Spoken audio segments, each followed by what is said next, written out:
பங்குனி மாசம் நல்ல இளவேணிற் காலம் பழனிக்கு வந்தா உன் தெய்வீக யோகம் பழனிக்கு வந்தா உன் தெய்வீக யோகம் உத்திர நாளில் உன் உற்சவ திருத்தேரில் சிங்காரமாக உன் அலங்காரம் கண்டே அலங்காரம் காண நான் ஆனந்தமானே கைலாசன் மகராசா உன் வாசல் வந்தேனே குளிரான பன்னீரால் அபிஷேகம் கண்டேனே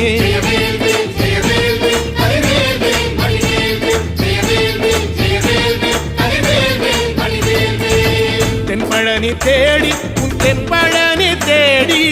திருநீரு பூசி நான் ஓடோடி வந்தேன் திருநீரு பூசி நான் ஓடோடி வந்தேன்